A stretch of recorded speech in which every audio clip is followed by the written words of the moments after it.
Hey everyone, welcome. Take a deep breath, get comfortable, and let your mind drift for a moment.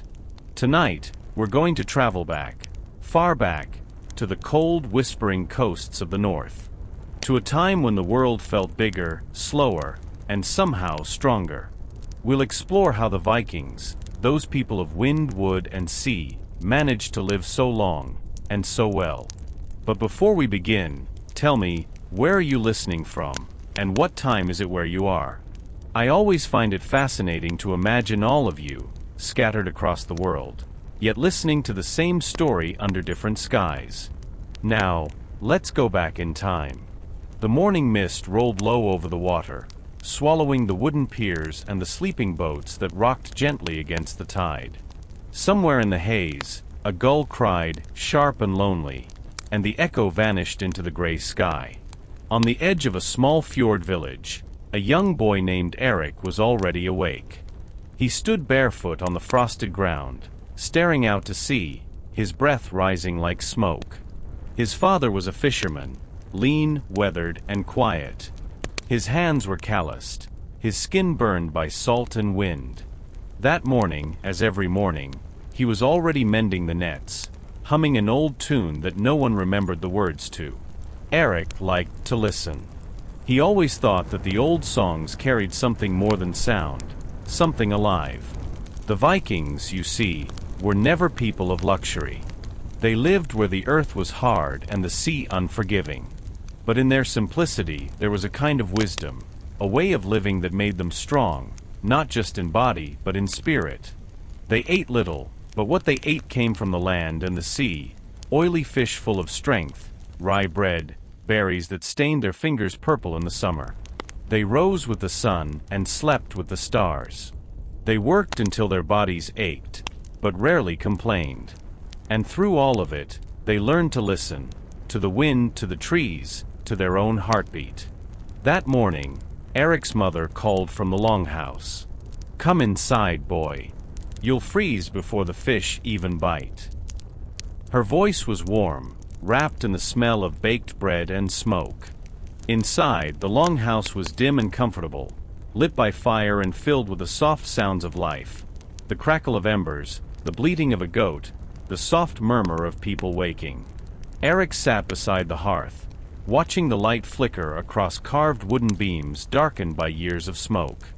He tore a piece of bread, dipped it into a bowl of fish stew, and listened to his father speak with the others, about weather, tides, and the rumors from the next village.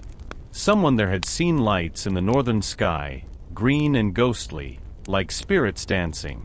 That was how knowledge spread, through voices, through memory. And that, perhaps, was part of why the Vikings lived so long. They learned from one another. They shared everything: food, warmth, advice, warnings. An old man could spend an evening talking about the right way to dry fish or store grain, and the younger ones would listen. Every word mattered. Every habit passed down was a piece of survival. Erik didn't understand it yet, but he was growing in a world where the smallest routines meant life or death. His father taught him to always bathe after work, not out of vanity, but because cold water strengthened the blood. His mother brewed herbal teas from wild plants that grew near the stream.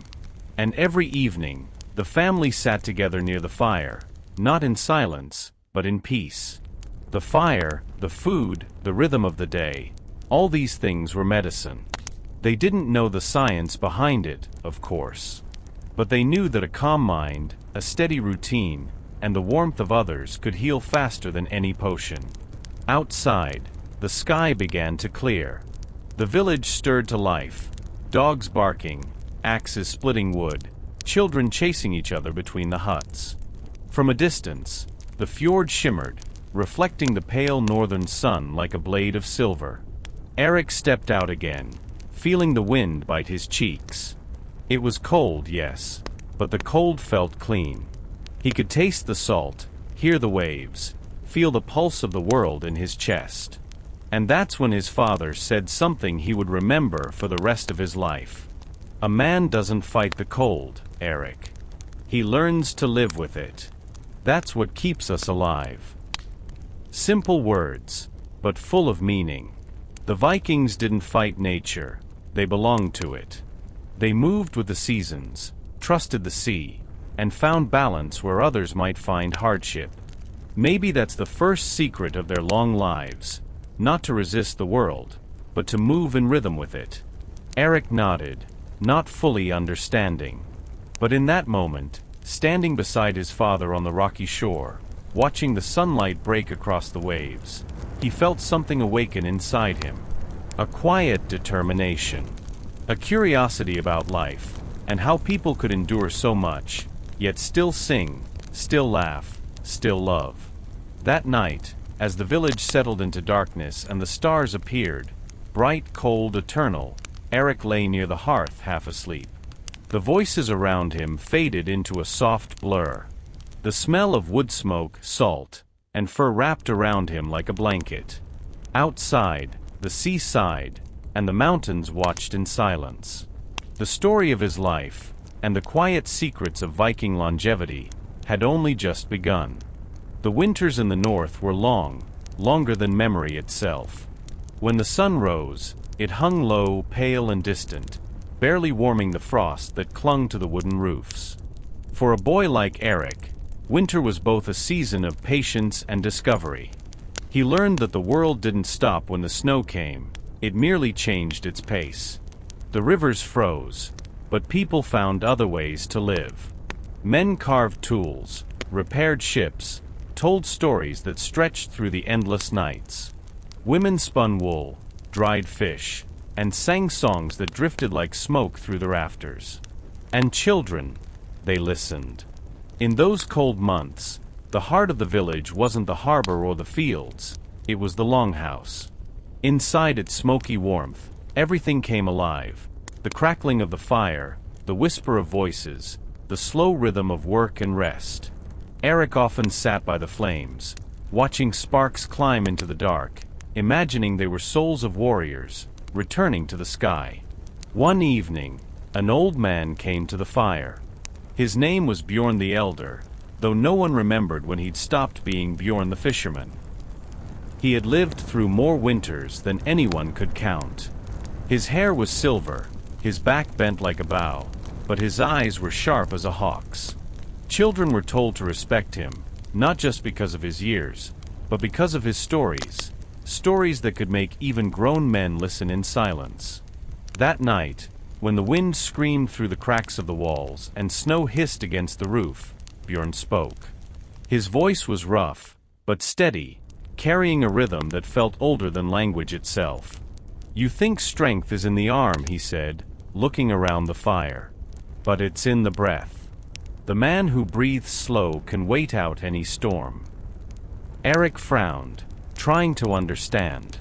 Bjorn smiled, the firelight dancing on his face. "Listen to your breath," he said. "In, out.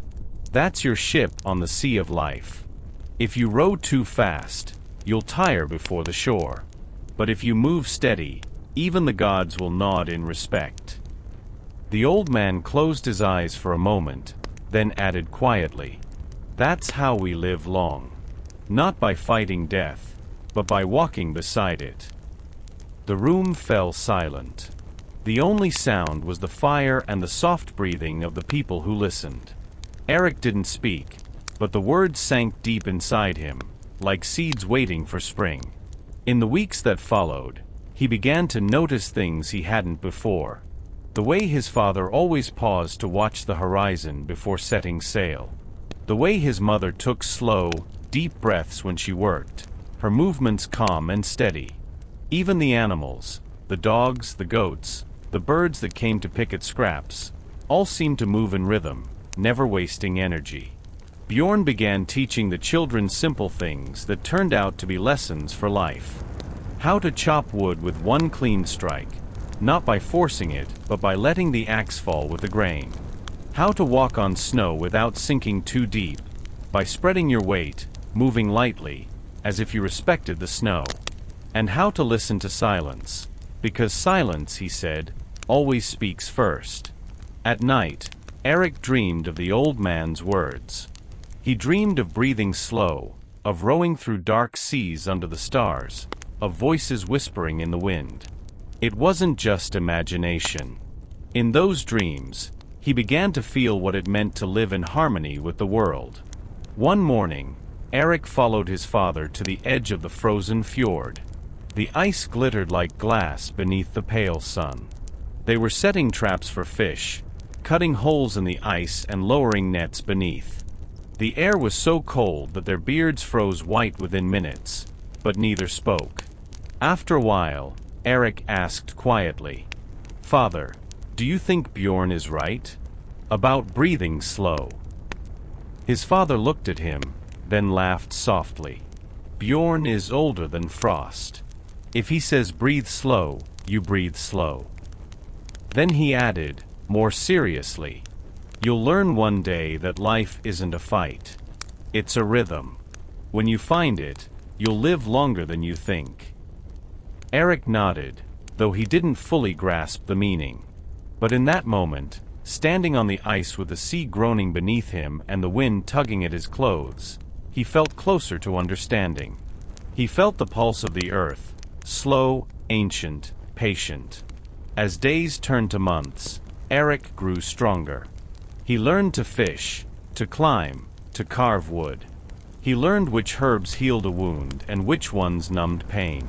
He learned that laughter kept you warm longer than anger ever could. One evening, while everyone slept, Erik crept outside. The sky was ablaze with the northern lights, green and violet ribbons twisting and fading across the heavens. He stood there for a long time, his heart beating quietly, and whispered to the sky, "Bjorn says if I breathe slow, I'll live long. Maybe that's true, but I think it's because when I breathe slow, I notice everything." He smiled, and for the first time, he felt not like a child, but like someone who belonged to something vast and eternal. He didn't know it yet, but that night would stay in his memory for the rest of his life. The night he first understood the secret rhythm of the North. When Bjorn died the next spring, the entire village gathered by the sea. They burned his boat, sending it into the mist with his sword and shield. Erik watched in silence, the flames reflecting in his eyes. He didn't cry, no one did, because they all believed that Bjorn's breath still moved in the wind, in the waves, in every heart that beat calmly. The boy who once only listened now carried the voice of the old man within him. And without realizing it, he had taken his first step toward a life that would stretch far beyond his years. The snow melted. The world awakened. And with the spring, Erik's life began to change. New lessons, new faces, and his first taste of the sea. Spring came late that year. The snow clung to the mountain peaks even as the meadows turned green, and the streams ran wild with melting ice. For Erik, it felt like the whole world was waking up, and he was waking up with it. The days grew longer, the air softer. Every morning, the men gathered by the shore, their hands busy repairing the ships that had slept all winter under blankets of frost. The smell of tar and pine resin filled the air, sharp and sweet, mixed with the sound of hammers and laughter. Erik was 15 now, tall, strong, his hands rough from work. This spring would be different, his father told him. This time, Erik would join the men on their summer voyage across the sea. He tried to act calm when he heard it, but his heart beat so fast it hurt. He had dreamed of this moment since childhood, the roar of the sea, the feel of salt on his lips, the sight of new lands beyond the horizon. But there was fear too, quiet and heavy, like a shadow following him. His father noticed. "Courage," he said one evening as they sat by the fire, "is not the absence of fear. It's what you do while fear walks beside you." Erik didn't reply. He simply nodded, memorizing every word, every tone. It felt like something sacred, another secret passed down like a piece of gold hidden in the heart. The days before the voyage were filled with preparation. The villagers moved with a quiet purpose. Every oar was inspected, every rope tightened, every piece of wood polished with oil. Even the sails, woven from tough wool, were checked and mended. The women worked beside the men, packing dried fish, smoked meat, hard bread, and berries preserved in honey. They mixed herbs into small leather pouches, thyme, yarrow, and angelica, believed to protect from sickness and exhaustion. The Vikings did not have the medicines of later centuries, but they knew nature well. Their wisdom was simple: stay clean, eat pure, move daily, sleep deeply, and breathe the sea air. They trusted in balance, of body, spirit, and earth. At night, before sleep, Erik listened to the elders speak about voyages gone by. They told stories of storms so fierce that the sea seemed to rise like a living thing, of whales that followed the ships for days, of islands hidden by mist and guarded by silence. And always, they spoke with calm, never pride, never fear, just acceptance. They had learned that life on the sea was not about conquering, but surviving together. On the morning of departure, the village gathered on the shore. The longship, sleek and shining, rested on the sand like a beast waiting to wake. Its carved dragon head stared toward the horizon, its eyes painted red to ward off evil spirits. The men climbed aboard, one by one, each touching the ship's hull for luck. Erik followed his father, carrying a small chest with his few belongings: a wool tunic, a knife, a carved piece of wood that Bjorn had once given him. The air smelled of salt and smoke. The women waved from the shore, their hair whipped by the wind. Then, with a deep shout, the men pushed the ship forward. The sea caught it, lifted it, and the longship began to glide. For the first time, Erik felt the true pulse of the sea beneath him. It wasn't gentle, it moved like a heartbeat, restless and alive. The oars dipped and rose, dipping and rising again, in perfect rhythm. Every stroke sent a tremor through his body. He could feel his muscles burning, his lungs expanding, his breath steadying into the same rhythm as the waves. It was exhausting, and yet it felt right. He understood then what Bjorn had meant. The body could endure anything, if the breath stayed calm. And so, hour after hour, Erik rode, breathing slow and deep, until the fear that once lived in his chest began to fade like smoke. Days passed. The coast disappeared behind them, replaced by endless blue. The sea was both beautiful and cruel, one moment glittering under the sun, the next dark and wild. At night, they slept on deck beneath the stars, wrapped in furs, lulled by the rocking of the ship and the whisper of water against wood. The Vikings had no fear of the sea's moods. They read it the way others read words. A shift in wind, a line of darker water, a sudden stillness, each told them something. They were not masters of the ocean, they were its students. Erik learned to eat little but well: dried fish, cheese, bits of bread dipped in salt water to soften it. He learned to drink carefully, never too much at once, even when thirsty. And he learned to sleep in short, deep bursts, waking easily, never startled. It was a discipline born of generations, the art of conserving energy, of letting the body rest even when it was awake. Sometimes, when the sky was clear, his father pointed to the stars. "That one," he'd say, "leads home. As long as you can see it, you're never lost." Erik watched the stars every night, tracing invisible lines between them, feeling that somewhere in those lights lay the same truth Bjorn had spoken, that life was not about rushing, but about rhythm, patience, and listening. On the seventh day, a storm came. The sea rose high and black, the wind howled through the sails. Men shouted, ropes strained, and waves crashed over the deck.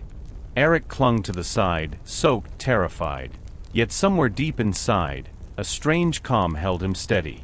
He breathed slow, in, out, like the old man had taught him. The boat rocked, but he stayed balanced. The sea screamed, but his heart stayed quiet. Hours later, when the storm finally broke, he was still there, drenched, trembling but alive. And his father, placing a hand on his shoulder, said only, "Now you understand." The sea respects those who breathe with it. That night, the sky cleared, and the moon hung low over the quiet waves. The men sang softly, their voices blending with the water's sigh. Erik leaned against the mast, staring at the horizon. He felt older somehow, not because of time, but because of what he had endured. The sea had tested him, and in surviving it, he had discovered something profound. That strength was not in muscle or pride, but in stillness. And that, perhaps, was another secret of the Vikings' long lives. They didn't rush through their days. They flowed, like the tide, steady, constant, alive. Days blended into nights, and the sea into sky. The horizon seemed endless, a thin, trembling line between two shades of blue. For weeks, the longship carried them onward, the rhythm of oars and waves becoming their heartbeat. No one counted the days anymore. They simply lived by the sun, the stars, and the feeling of the wind on their skin. Then one morning, Erik saw something that made his heart leap. A thin line on the horizon, darker than the sea, steadier than the clouds. Land. He pointed, and the others saw it too. The longship turned toward it, cutting through the waves. As they drew closer, the shape grew, rocky cliffs, rising green hills, and a thin ribbon of smoke curling into the sky. The men cheered softly, though no one shouted. Even joy, at sea, came quietly. The coast smelled of earth and pine, after so many weeks of salt and wind. They pulled the ship into a narrow bay where the water turned calm and shallow. The sound of the waves softened, replaced by birdsong and the whisper of trees. Erik stepped onto the sand. His legs trembled, unused to still ground, but he felt an odd sense of peace. He had crossed the sea, the same sea that had taken many before him, and now he stood on another world's edge. The people who lived there were different.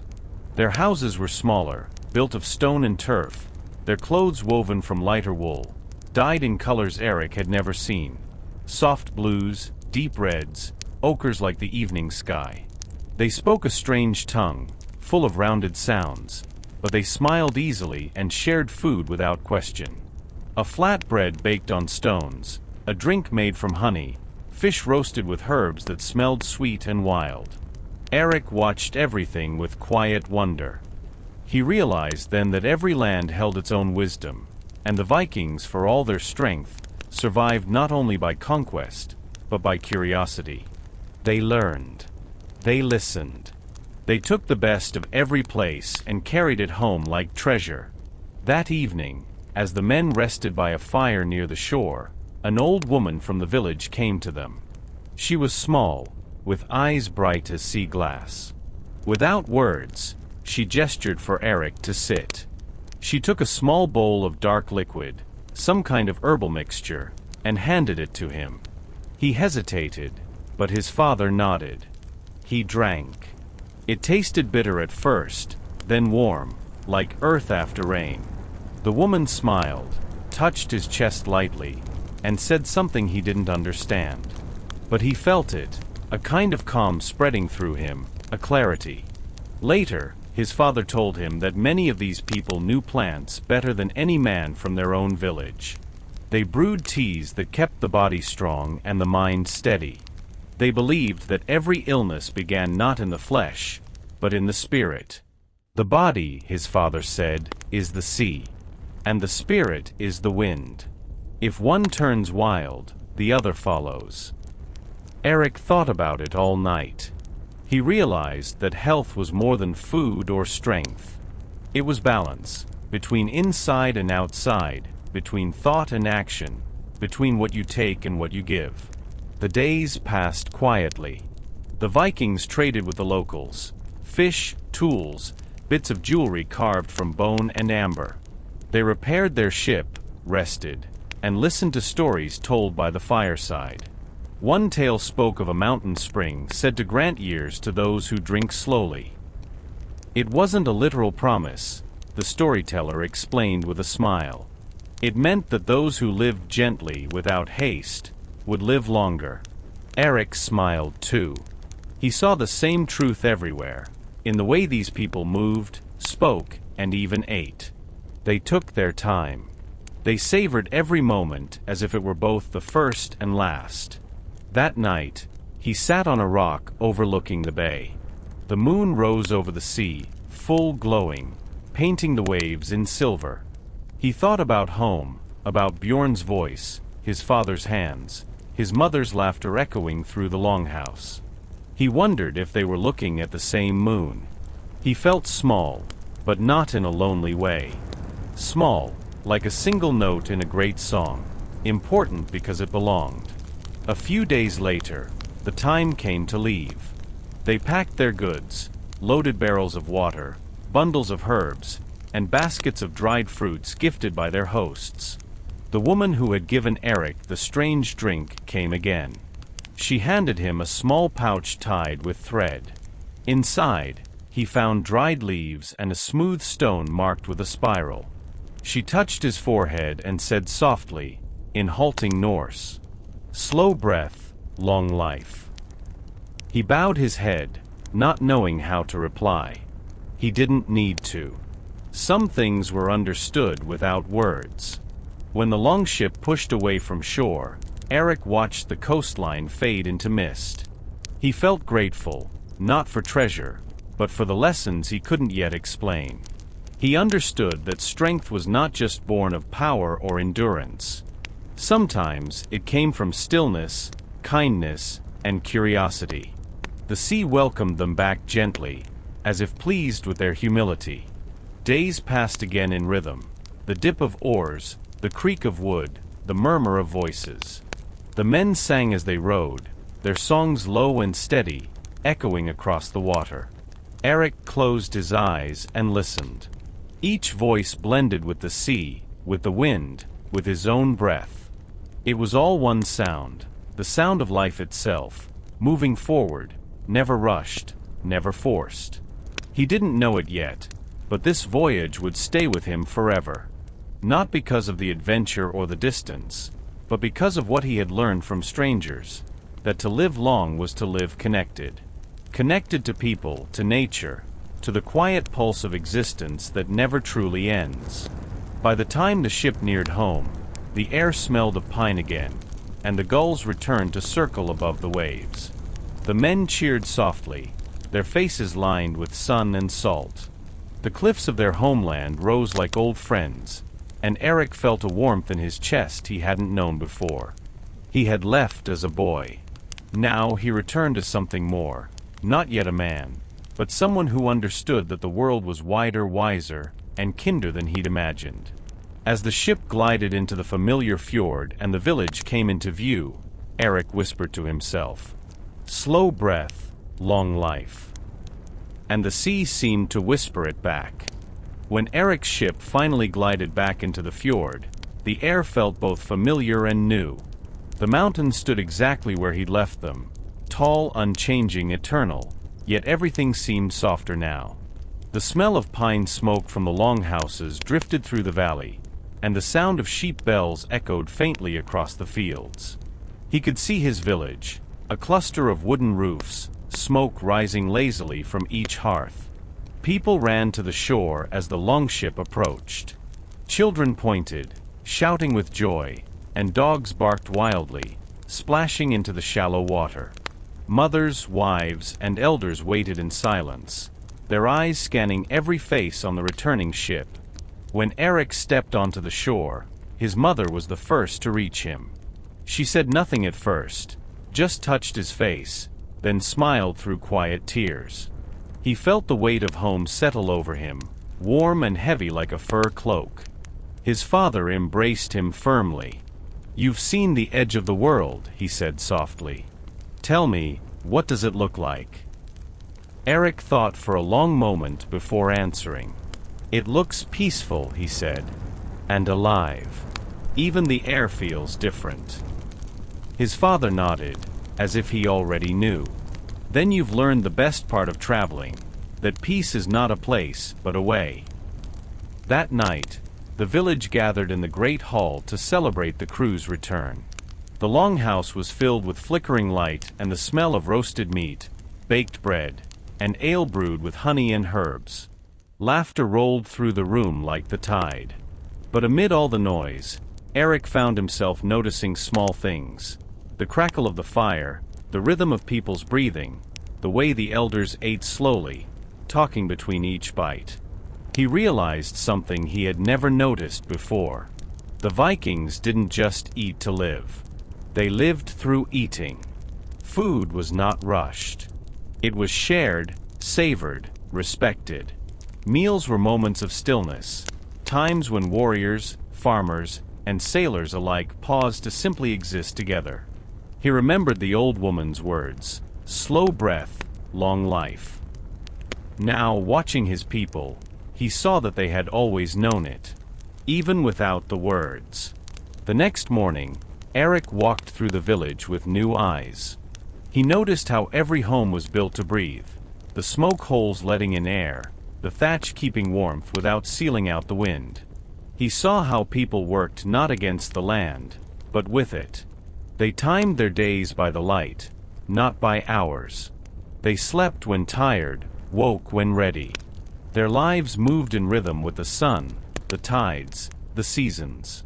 The elders were strong, their hair silver, their backs still straight. They carried water, chopped wood, mended nets. Their strength wasn't fierce anymore. It was quiet, steady, unbreakable. He watched one old man walk barefoot through the morning dew, breathing deeply, hands behind his back. The man smiled at Erik and said, "Cold feet, warm heart. Keeps death confused." Erik laughed, but he understood. It wasn't superstition. It was a way of saying that connection, to the ground, to the air, to the moment, kept a person alive longer than any herb or weapon. Days turned into weeks. Erik helped rebuild part of the dock, repaired fishing nets, and joined his father in the fields. But something in him had changed. He worked slower with more care, noticing how every motion, every swing of the axe, every breath, could be either rushed or calm. When he slowed down, the work felt easier, lighter. And strangely, time felt fuller, not longer. At night, he would sit outside and listen to the world fall asleep. The wind whispering through the trees. The soft splash of fish in the fjord. The crackle of distant fires. It was then that he began to understand what made his people live so long. It wasn't the food or the strength alone. It was the harmony. They didn't fight against nature. They belonged to it. They didn't rush to fill silence. They trusted it. Their lives were slow, steady, and deeply connected. They didn't waste energy on what they couldn't control. And so, they never burned out. One evening, Erik found his father sitting on the cliff overlooking the sea, the same spot where he used to watch ships disappear into the horizon. The older man didn't turn as Erik approached. "You've been quiet lately," his father said. "Thinking?" Erik nodded. "About life," he said simply. "And how it feels slower now, but better." His father smiled faintly. "That's because you're finally living it, not chasing it." He pointed toward the water. "Look at the tide. It never hurries, but it never stops. That's how we should be. The sea doesn't ask for time, it makes its own." They sat there together in silence, watching the sun melt into the horizon, the waves glowing gold.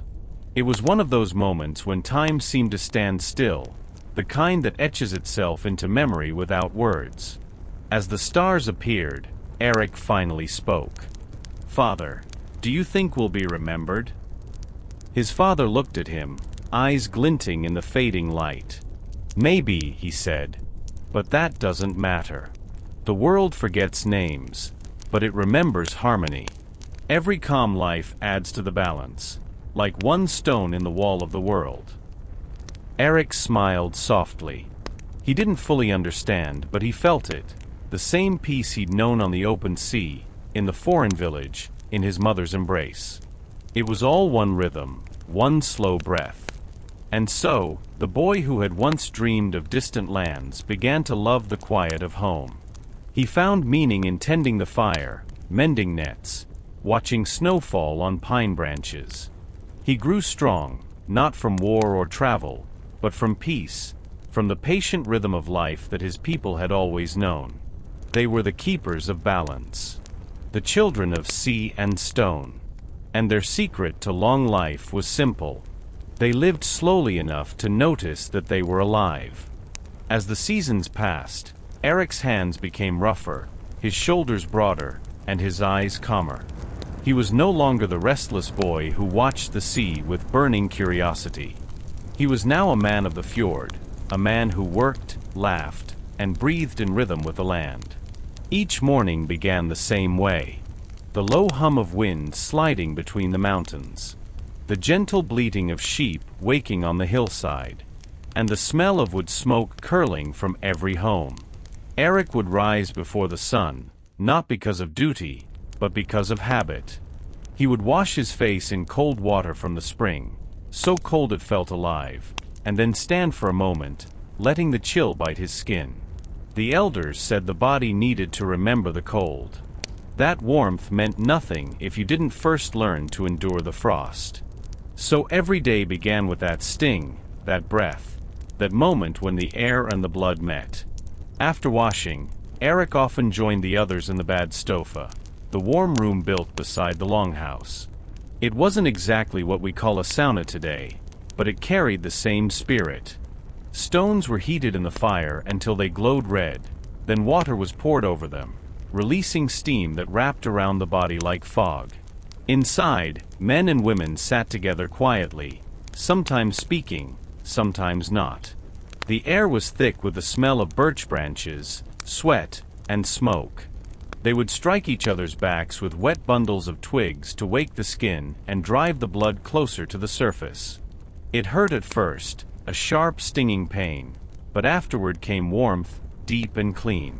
When the heat became too much, they would run outside and plunge into the icy river, gasping, laughing, sometimes shouting. Then they returned to the steam, breathing slowly, eyes half closed. Erik remembered how, as a boy, he thought it strange, almost like a ritual of madness. Now he understood. It was the purest balance. Hot and cold, pain and peace, breath and stillness. The Vikings didn't fight the elements, they met them. Sometimes, after the steam, Erik would find old Ingrid by the fire, drying herbs for the coming winter. She was the village healer, her hair long and silver, her hands always moving. He would sit near her, just watching as she sorted leaves and roots with quiet precision. "Every plant has a voice," she told him once, without looking up. "It whispers what it can heal, if you're patient enough to listen." She crushed a leaf between her fingers and held it toward him. "Smell this." It was sharp, like pine and pepper, making his eyes water. "Juniper," she said, "for the lungs and the spirit. Keeps sickness away and fear asleep." Erik smiled. "Fear can sleep." Ingrid laughed softly. "Of course. But it wakes easily if you feed it." He didn't fully understand, but he remembered those words for the rest of his life. That evening, as the sun dipped behind the mountains, Erik walked to the cliffs again. The sea below shimmered with a fading light, waves gliding in slow silver ribbons. He thought about how his people lived, not just surviving, but thriving in this place that others would call harsh or deadly. They worked hard, but never beyond what the day required. They rested when tired, ate when hungry, laughed when the moment came. They didn't measure time in hours, they measured it in stories. In fires lit, nets mended, meals shared. Maybe, he thought, that was why they lived so long. Because they never tried to escape the rhythm of life. They simply kept step with it. The next morning brought a fine drizzle that painted everything silver. Erik's father was repairing the roof while humming an old song about the sea. His mother ground barley into flour, her motions slow and circular. The rhythm of their movements seemed to echo in the room, steady, peaceful, endless. Erik joined her and asked, "How did you and Father live so long without tiring of the same days?" She smiled, not stopping her work. "Because no day is the same," she said. "You only think so when you stop looking closely." She held up her hand, showing the grain dust that coated her skin. "Even this, the way flour sticks differently each morning, that's change. Small things keep us alive." Erik nodded, watching the motion of her hands, the simplicity of it all. He realized how much wisdom was hidden in the quietest acts: grinding grain, chopping wood, washing wool. Every task had its rhythm, its breath, its secret way of keeping the heart steady. That night, after dinner, the old men gathered around the fire to tell stories. Erik sat with them, listening to the deep, gravelly voices weave through the smoke.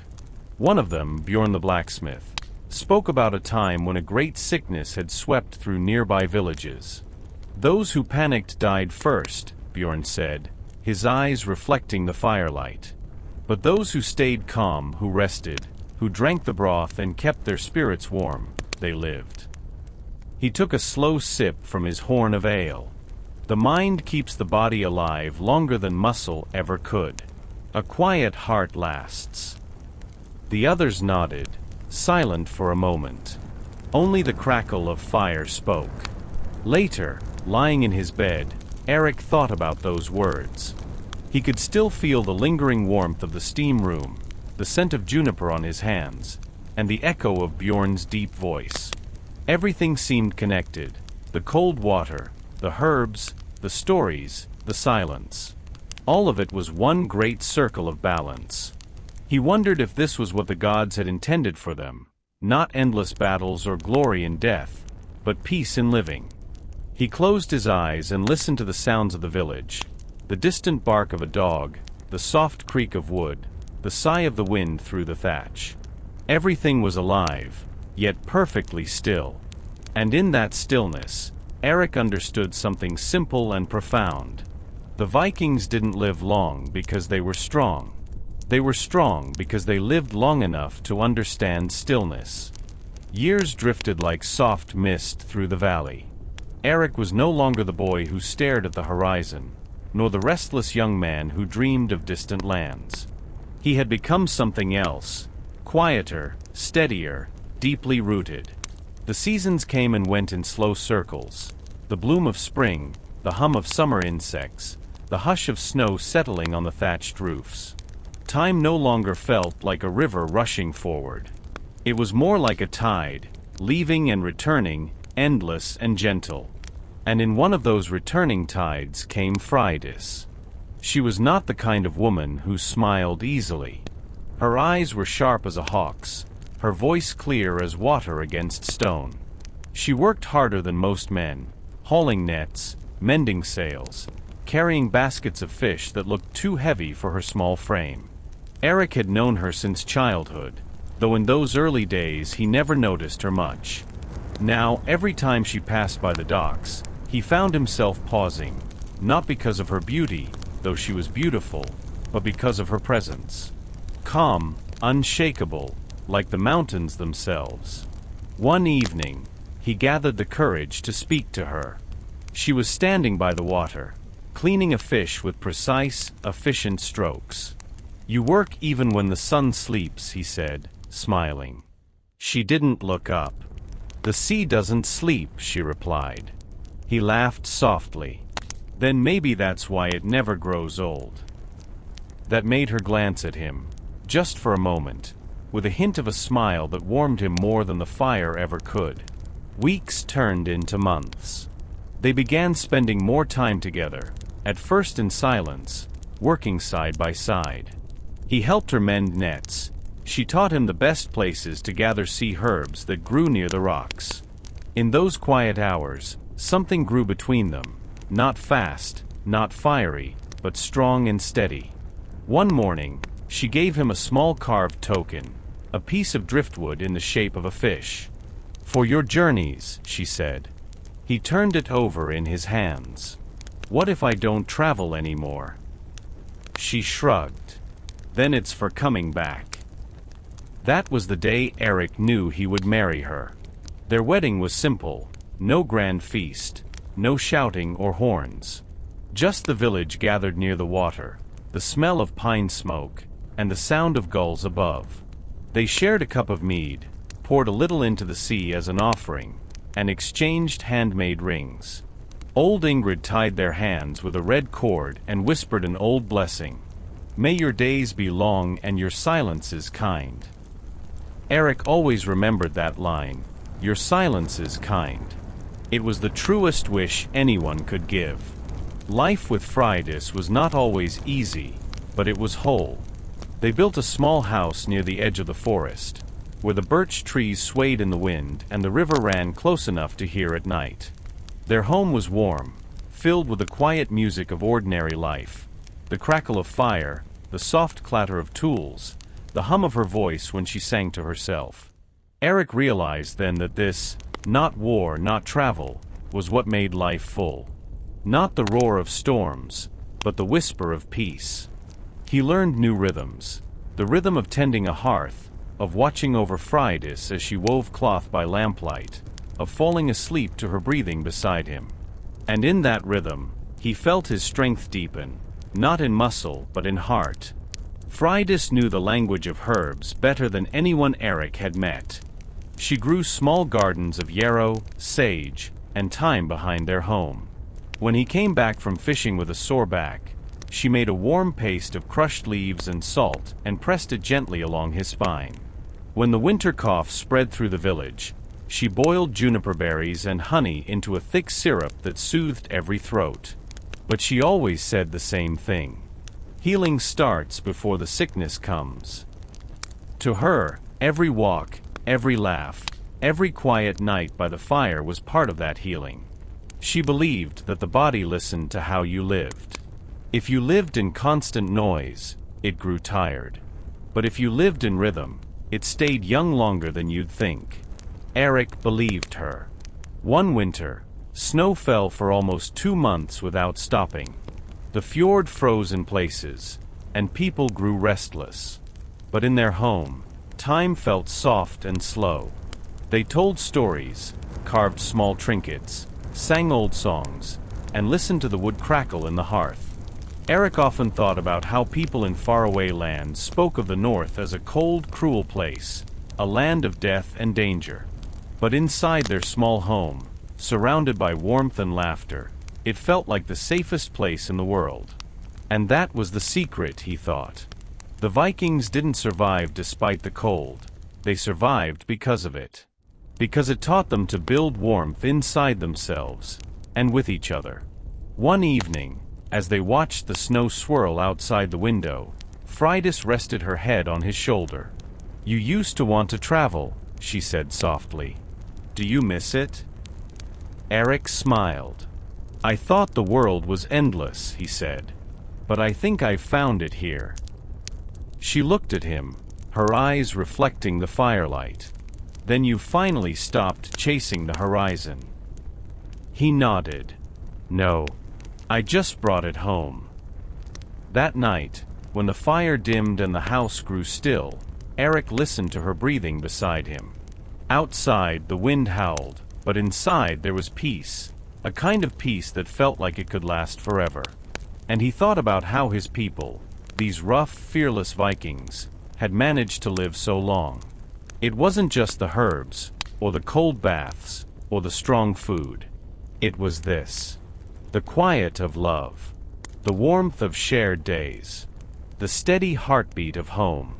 He realized that a long life wasn't measured by how many years you fought to stay alive, but by how many evenings you spent in peace, listening to the world breathe beside you. Winter loosened its grip slowly that year. The ice melted in hesitant cracks, and rivers woke from their frozen sleep with soft murmurs. The sky grew pale blue again, the kind of color that made you feel like you could breathe deeper. But along with the thaw came sickness. It began as a cough, dry and stubborn, that drifted from one home to another like smoke. At first, no one thought much of it. After all, winter always left its mark on the lungs. But soon, the cough deepened into fever, and fever into weakness. People began to stay inside, their fires burning night and day. The sound of hacking and wheezing echoed faintly through the still air.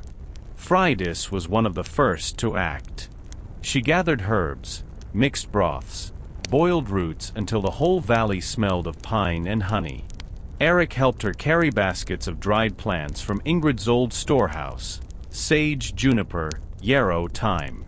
Each leaf had a purpose, each aroma a kind of memory. They moved from home to home, bringing warmth and care where they could. No one was left alone. The Vikings had no doctors as we think of them now, but they had understanding. They knew that the body followed the land's rhythm. That illness came when balance was lost. Too much damp, too little heat, too much fear, too little rest. Friedis repeated it often. You can't heal what you hate. You must make peace with the sickness first. It sounded strange to Erik, almost like a riddle. But he watched her, the way she spoke gently to the sick, the way she smiled even when tired, the way her calm filled every room, and he began to see the truth in it. The fever didn't vanish overnight, but in every home they visited, something changed. The air felt lighter. People began to breathe easier. Laughter even returned in small bursts, like the first green shoots through melting snow. One evening, after tending to a sick child, Erik and Friedis returned home exhausted. The fire had nearly gone out, and a cold draft slipped under the door. Friedis sat down heavily, rubbing her hands. Erik watched her in silence for a long time before speaking.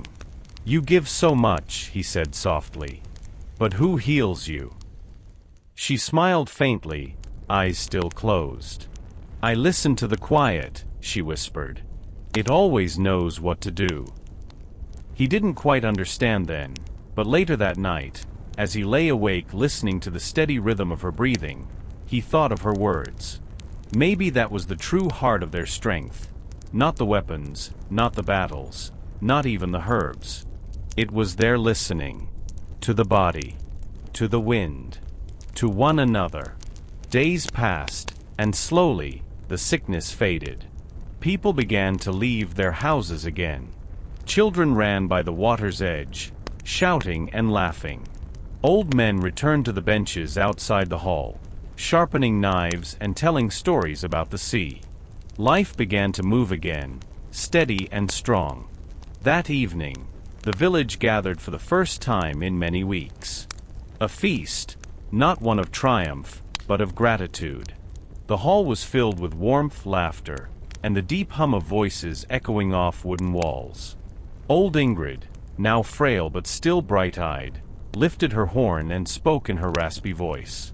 We live long not because we are strong, but because we stay together. No man heals alone. No woman grows old without the hands of others holding her steady. The crowd murmured in agreement. Freydis's hand found Erik's under the table. Their fingers intertwined, quiet and sure. He thought of all the people they had seen, the sick, the weary, the ones who had nearly faded away, and how each of them had been pulled back by something invisible but powerful. Connection. Later, when the hall had quieted and only the crackle of fire remained, Erik sat watching the embers glow. He felt the warmth on his face, smelled the faint sweetness of burned pine. He remembered the faces of those who had recovered, the smile of the child now playing outside, the old man singing again. And he realized something profound. His people had learned to treat life itself as something sacred, not because it was rare, but because it was shared. They didn't fear age or sickness. They welcomed both as reminders to slow down, to care more deeply, to remember how fragile and beautiful a breath could be.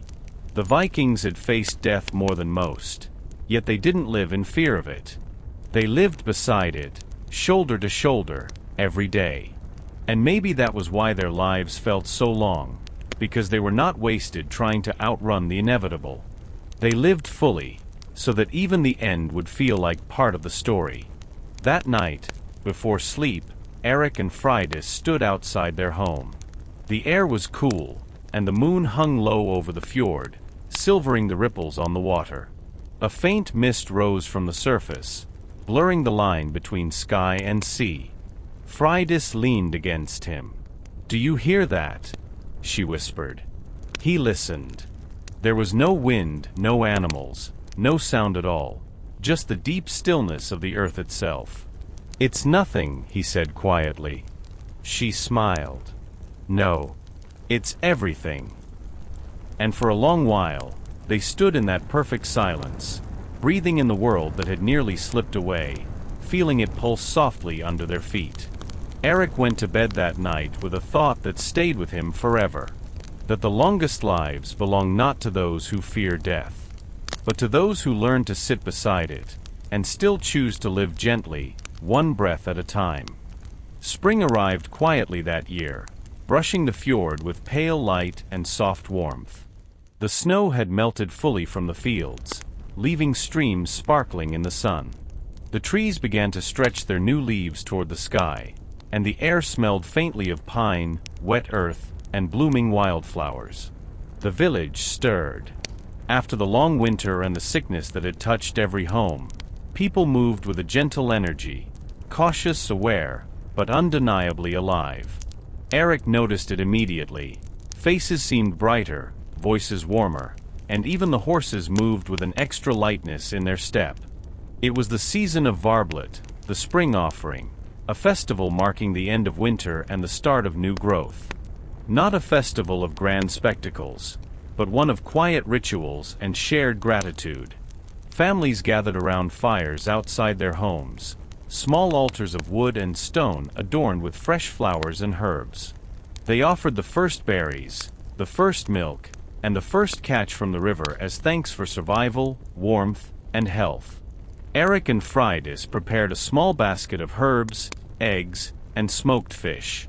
They carried it to the edge of the fjord, where the water lapped gently at the rocks, and left it floating, whispering soft words of thanks.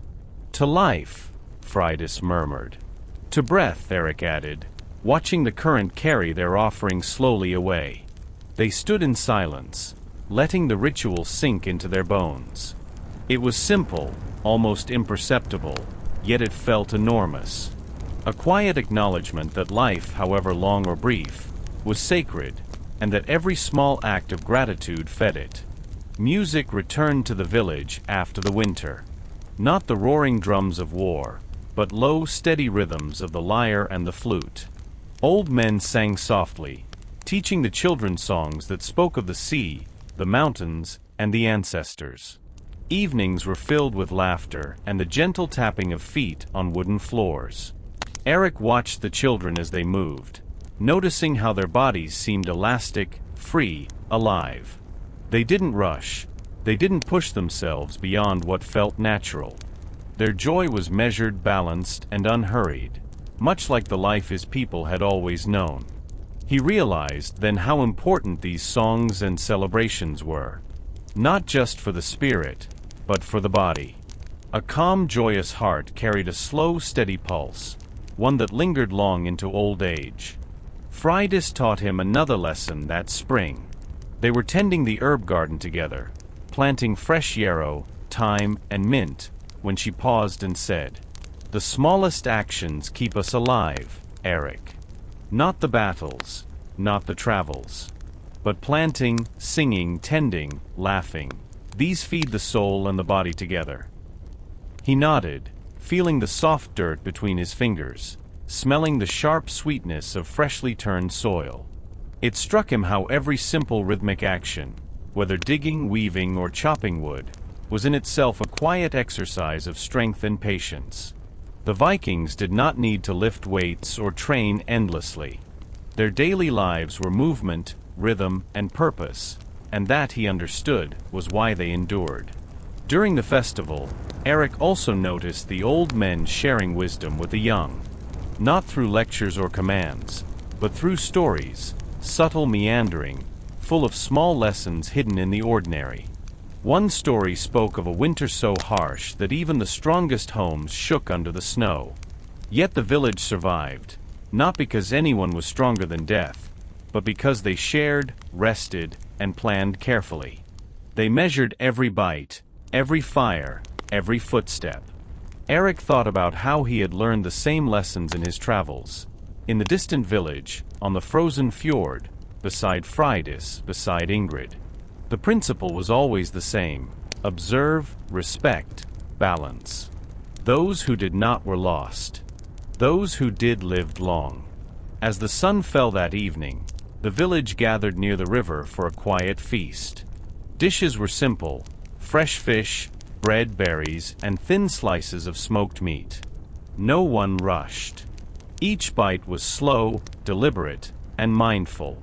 Laughter floated easily, voices mingled in soft harmony, and the flicker of the fire reflected on every face like a gentle caress. Erik noticed the pattern. The people who lived longest did not dominate or rush through life. They were attentive, to food, to work, to each other. They observed the wind, the light, the way the earth shifted beneath their feet. And in observing, they became part of the rhythm itself. That night, Erik and Freydis walked to the cliffs again, holding hands. The moon rose silver over the fjord, painting everything with calm light. The waves whispered against the rocks, soft and unrelenting. "The world feels new every year," Freydis said, "even if it is the same." Erik nodded, feeling the truth of it. Life was not about grand victories or distant conquests. It was about noticing the small things: the rise of the sun, the bloom of flowers, the rhythm of breath, the warmth of someone beside you. He thought about the lessons he had learned from the distant lands he had visited, from the sickness that had passed, and from the simple acts of every day. All of it pointed to the same truth: longevity was born not from fighting life, but from flowing with it. As they watched the river reflect the moon, Erik felt a quiet certainty settle over him. The Vikings were strong not because they conquered, but because they lived deliberately. They sang, they danced, they rested, they healed. They loved, they laughed, they breathed in rhythm with the earth. And in that rhythm, life extended itself, slow, steady, and full of unspoken joy. Spring deepened, and with it came new life. The snow had fully melted from the meadows, and wildflowers pushed their delicate heads through the soft earth. The air carried the smell of damp soil, fresh grass, and something sweeter, the scent of beginnings. In the village, births were now a quiet, constant presence. Freydis, who had assisted in countless labors, guided young mothers with hands both gentle and firm. Erik watched from a respectful distance, noticing the care, the preparation, and the patience that went into every act. Babies were swaddled in layers of linen and wool, not to suffocate, but to protect. They were kept warm, fed frequently, and sung to constantly. The elders whispered prayers to the gods, not as commands but as guardianship, blessings for long life, steady hearts, and strong bones. Erik noticed the patterns immediately. The children were never hurried. They were fed when hungry, soothed when crying, and allowed to explore slowly as they grew. Each small action, the rhythm of feeding, the warmth of a mother's touch, the lullabies whispered at night, was part of a lifelong training of balance, patience, and resilience. The villagers believed that strength began long before adolescence. A child who learned calm breath, who observed nature, who respected the body's limits, would grow into an adult who endured both storms and winters with quiet steadiness. Erik thought of the distant village he had visited as a boy, how its people, too, honored the rhythms of the body. The secret was the same everywhere: early care shaped a lifetime. Nutrition was equally important. Children were fed porridge from barley, oats, and occasionally herbs that strengthened the blood and lungs. Fish, eggs, and dairy supplemented the diet, not in excess, but in thoughtful portions.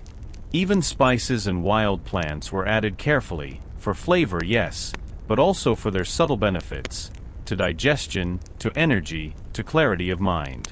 Erik realized that the Vikings were always teaching the young to respect what they ate. Every meal, no matter how small, was a lesson in balance. They did not gorge themselves. They did not waste. They ate slowly, and in that slow eating, the body learned patience and the mind learned awareness. He watched mothers and elders guide the children to play in safe areas, to climb trees, to lift small weights of wood and stone. Every motion was measured, every step deliberate. Strength was not forced, it grew naturally through movement and rhythm. At night, Erik saw the same care extended to the mind. Stories were told long into the evening, stories of gods, of ancestors, of voyages, and lessons hidden in metaphors. The children absorbed these tales, not just for entertainment, but to learn observation, caution, and cleverness. A mind nurtured in rhythm, as he had seen with himself, created resilience that lasted decades. Fridas shared one particularly quiet moment with Erik. They sat on a log by the riverbank, watching a mother encourage her child to scoop water and pour it gently back. "Even small acts," she said, "teach balance. A child who pours carefully learns control. A child who throws recklessly learns to recover. Both grow strong in their own way." Erik nodded, thinking of his own youth, of lessons learned by observation and careful mimicry. It struck him how the Vikings' long lives were built quietly, invisibly, from infancy. The village elders took part as well, passing knowledge gently. They showed how to hold an infant properly, how to massage limbs to strengthen them, how to observe early signs of imbalance. A small cough, a restless night, or pale skin. Erik realized this was not mere superstition. It was deep observation, careful, patient, tuned to the smallest signals. Even the youngest were taught the rhythm of seasons, when to plant, when to harvest, when to rest. Life was not divided by arbitrary rules, but by cycles. And in those cycles, the body learned endurance, the mind learned patience, and the spirit learned resilience. Erik spent hours simply watching, learning, and absorbing. He saw a truth emerge: longevity was not magic, nor was it inherited by chance.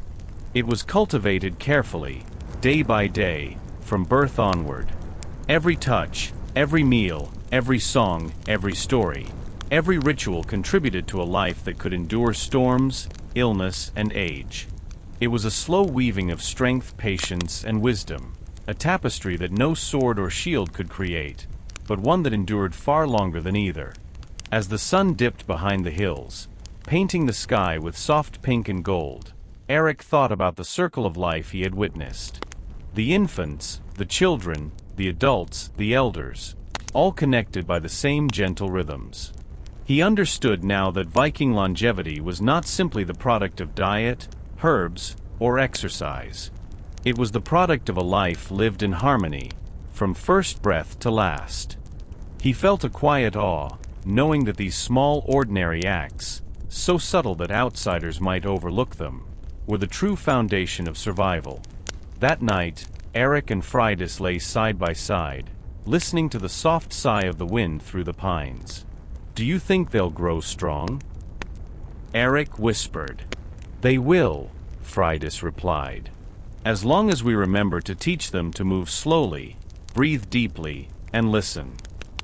And for the first time, Erik truly understood the secret he had been chasing across seas, valleys, and years. Longevity was not about avoiding life's hardships.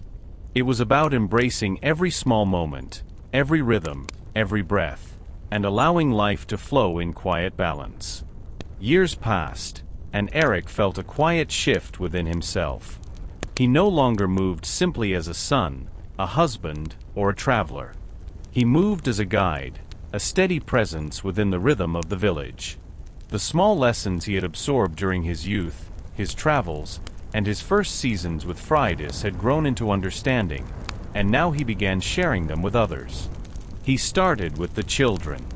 Not formal lessons, not rigid commands, but gentle guidance. He showed them how to lift bundles of wood with care, how to carry water without spilling, how to observe the wind and sun before planting seeds. He told stories of his journeys, of distant forests and mountains, not to boast, but to show them how patience and observation could save lives. He noticed how the children absorbed these lessons naturally, their small bodies growing strong without the need for harsh discipline. Even their laughter became part of the learning, a rhythm of joy and movement that strengthened both heart and lungs. Adults, too, began seeking Erik's counsel. Farmers asked how to rotate crops more efficiently, blacksmiths asked how to pace their work without straining, and mothers asked about herbal remedies he had observed from Ingrid and Freydis. He shared what he knew, always mindful that wisdom could not be forced, only suggested, observed, and practiced. It was a subtle power, quiet but profound. By teaching others to live with awareness, he realized that he was not just prolonging his own life, he was extending the life of the entire community. Freydis played her part as well. Together, they encouraged villagers to maintain slow, deliberate routines. Mealtimes were extended, filled with conversation, laughter, and observation of what each person ate. Work was measured, balanced, and alternated with rest. The sick were tended with herbs, warmth, and compassion, rather than fear and panic. Erik observed a subtle miracle. The village grew stronger, healthier, and calmer. Illnesses that had once spread like wildfire now faded quickly. People moved with a steady confidence, their bodies attuned to the rhythms of the land. Even the elders, long silver-haired and bent with age, remained active and vibrant. The community's rituals became deeper expressions of this philosophy. Every harvest, the villagers gathered to sing, to offer thanks, to share food, and to recount the year's lessons. These were not mere celebrations. They were training in balance and resilience. Through song, through movement, and through the careful sharing of stories, the entire village absorbed the principles of longevity. Erik realized that the Vikings' secret was never in isolation, it was always in togetherness.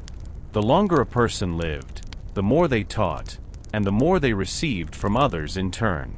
Every life, from birth to old age, became a thread in a fabric of enduring health and knowledge. One evening, Erik sat beside the fire with a group of young men learning to fish. He watched their motions, correcting lightly, demonstrating gently, but mostly allowing them to observe and adapt. He spoke softly about patience and rhythm, about reading the tides and the wind. Life is a river, he said, not a race. Learn to float, to paddle, to rest. The water will carry you farther than force ever could. The boys listened, some skeptical, some awed, but all attentive. And he saw it, the quiet understanding passing from one generation to the next. Even the village elders learned from Erik, though they rarely admitted it. They saw how the younger generation moved with balance, how meals were eaten slowly, how work was measured, and how every illness was met with calm attention. They nodded approvingly, sometimes sharing a quiet smile with him, recognizing that wisdom was not a possession but a living exchange. Erik began to appreciate a pattern he had never noticed as a boy. Longevity was not merely an individual pursuit. It was a shared endeavor. Each person's life supported another's. Each action, however small, rippled through the village. A calm teacher, a careful healer, a patient elder, all contributed to the slow, steady extension of life. Even laughter, shared at meals or near fires, became a medicine in itself. He understood, finally, that the Vikings did not survive simply because they were hardy or fierce. They survived because they had woven a culture in which every individual, from birth to death, was connected to the rhythms of the land, to the cycles of care, and to the pulse of the community itself. That night, Erik returned to his home and sat beside Freydis. The moonlight spilled across the river, casting a silver path that seemed to stretch forever. "Do you see it?" he whispered. "How every life touches another." Friday smiled, her hand resting on his. Yes, that is the true strength. Not the sword, not the shield, but the bond between us all. Erik leaned back and listened to the night. The wind rustled the trees, the river sang its quiet song, and the village lay in a slow-breathing rhythm. He felt it in his bones. The secret of the Vikings' longevity was simple, yet profound. It was not in fighting time or fate, but in moving with them. In teaching, caring, sharing, and flowing together. Spring had melted fully into early summer, and the fjord gleamed under the bright sun. Erik noticed the subtle changes in the village, not in grand gestures, but in the rhythm of daily life itself. The air grew warmer, the days stretched longer, and the work of survival shifted with the seasons. He woke before dawn one morning to the soft cooing of doves and the distant clang of tools in the blacksmith's forge. Friday was already outside, collecting herbs and checking the small garden they had tended since spring. The smell of fresh earth and young green shoots filled the air. Summer is the time to store strength, she said, her voice calm but precise. The land gives us abundance now, but we must prepare for what comes. Erik nodded, watching as she plucked young shoots of thyme and sage, wrapping them carefully in cloth for drying. The Vikings knew that every season demanded a balance between activity and rest, consumption and conservation. In early summer, meals became lighter but richer in variety. Fish from the fjord, eggs from the chickens, and fresh herbs were combined with barley and oats to provide both nourishment and strength. Erik observed how people ate slowly, savoring each bite. It's not the quantity, an elder told him once, but the attention that nourishes the body and the spirit alike. He saw how even small tasks contributed to longevity. Children were sent to gather berries and herbs, lifting light baskets in rhythm with their small steps. Adults fished, gardened, chopped wood, or repaired roofs, all with deliberate pacing, measured effort, and attention to form. Every motion was part of a quiet training of strength, endurance, and patience. Erik's own work changed with the season. Fishing trips became longer as schools of fish moved closer to shore. Hunting parties ventured into forests where the underbrush had grown thick, learning to tread silently, balance their bodies, and respect the land's subtle signals. He noticed the natural adaptations the Vikings had developed over generations. They ate what the land and sea provided in each season. They moved with its rhythms rather than against them. Their bodies grew strong not through artificial exercise, but by living in harmony with nature. In the evenings, the village gathered to share stories and lessons learned from the day. Children recounted what they had seen while foraging, fishermen shared the changing patterns of the tides, and elders commented on the health of the crops. Erik realized that this exchange was as essential as food or herbs. Knowledge shared in this calm, deliberate way became part of everyone's longevity strategy. The body grows strong when the mind grows steady, Ingrid often reminded him.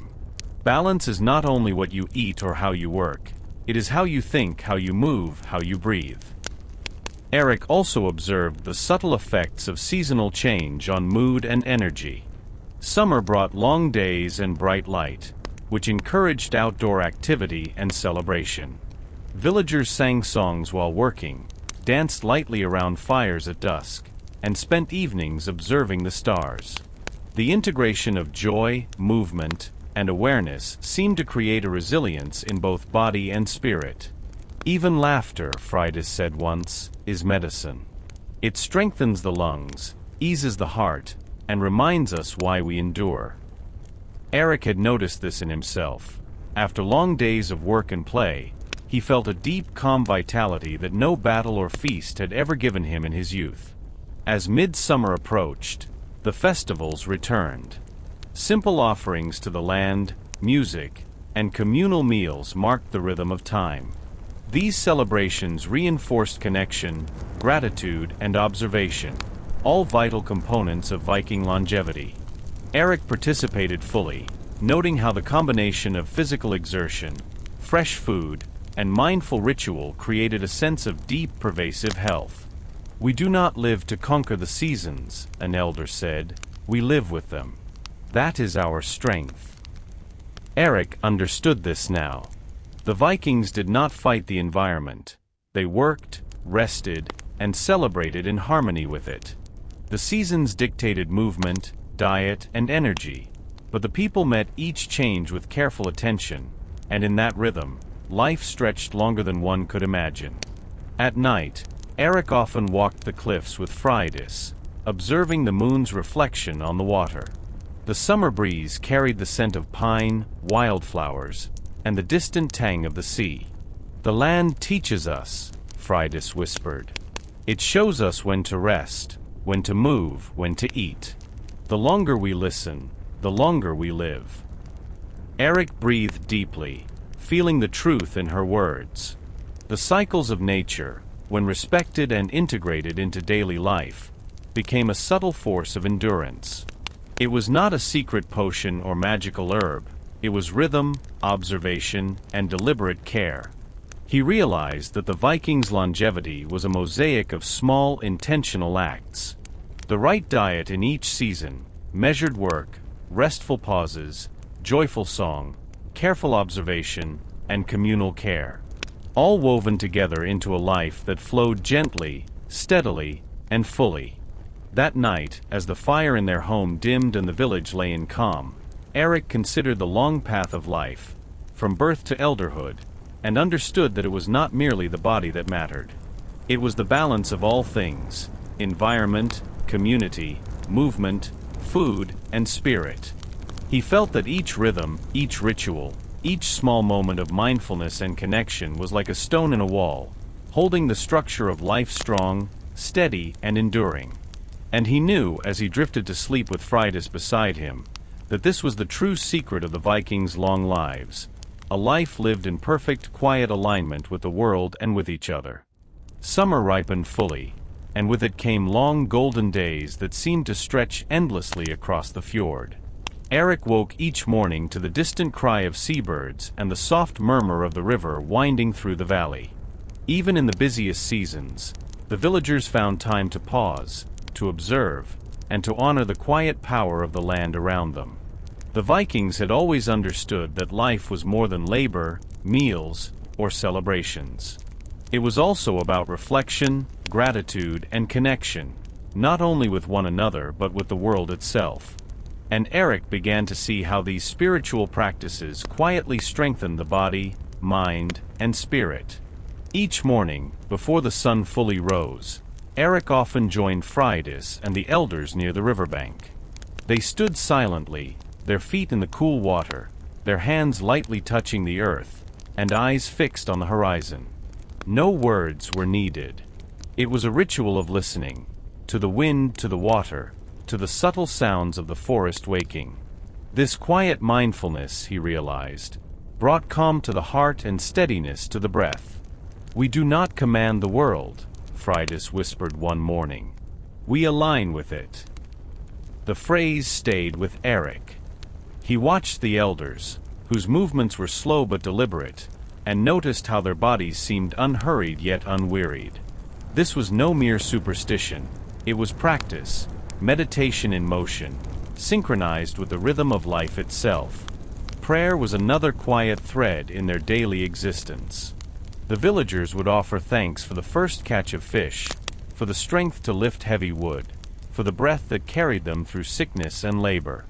It was never a loud declaration, but a soft, repeated acknowledgement of life's fragility and beauty. Erik saw that this constant recognition of gratitude eased worry, reduced stress, and infused each person with a sense of purpose, a factor he now understood as essential to a long life. Even children were encouraged to speak softly to the winds, the river, and the trees. "Thank them," Friedis said. "They give us life in ways we cannot measure." Nature itself became a teacher. Erik spent hours observing the clouds, noting the shifts in wind, the movement of birds, and the subtle changes in the river's currents. Each observation informed the villagers' actions: when to plant, when to harvest, when to rest. This attunement to natural rhythm created balance. And balance, Erik realized, was central to health. He noticed how people who spent time in quiet reflection, sitting by the river, walking through the forest, or meditating at dawn, carried less tension, breathed more evenly, and recovered from labor or illness more quickly. Longevity, he saw, was as much about peace of mind as strength of body. The rituals of the seasons intertwined with spiritual practice.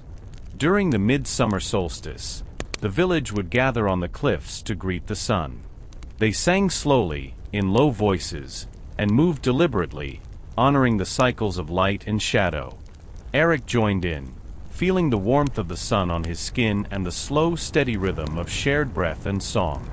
"It is not the sun that gives life," Ingrid said softly, "but our attention to it. To notice, to respect, to align ourselves with its strength."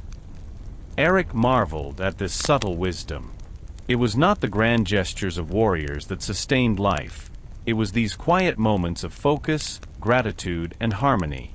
Evening brought additional reflection. After work was done, after meals were eaten, villagers would sit quietly, sometimes alone, sometimes in pairs, observing the fading light. Stories of ancestors, tales of gods, and small life lessons were shared not with urgency, but with calm rhythm, allowing every listener to absorb meaning at their own pace. Fridas often reminded him, "A mind untroubled, a heart unhurried, these are medicines no herb can match." Erik saw it clearly now. These small, repeated practices, meditation, prayer, observation, ritual, were intertwined with everything else: diet, work, play, community. They were invisible threads, yet essential to the fabric of life that allowed the Vikings to endure. One morning, he stood at the cliff's edge as the first mist lifted from the fjord. He breathed deeply, feeling the rhythm of the wind, the pulse of the water, and the gentle warmth of the sun on his face. It was as if the entire world was aligned, a quiet lesson in patience, observation, and harmony. "Everything matters," he whispered to himself. "Every breath, every step, every silent moment." Fridas joined him, placing a hand lightly on his shoulder. "And in these moments," she said, "we store life. Not in our strength, not in our speed, but in our attention and care." Erik smiled. He understood now that longevity was not a single practice or secret herb, it was a way of life. A life of quiet rituals, mindful observation, gratitude, measured action, and harmonious connection to the world and the people around him. That night, lying beside Fridas, Erik thought of all the villagers, young and old, strong and weak. He realized the depth of the web connecting them. Every song, every prayer, every ritual, every attentive action reinforced the rhythm of life. And in that rhythm, life stretched, unhurried, calm, and enduring. He drifted to sleep with a certainty that this quiet alignment, the merging of mind, body, community, and nature, was the invisible force that allowed the Vikings to live long, resilient, and fulfilled lives.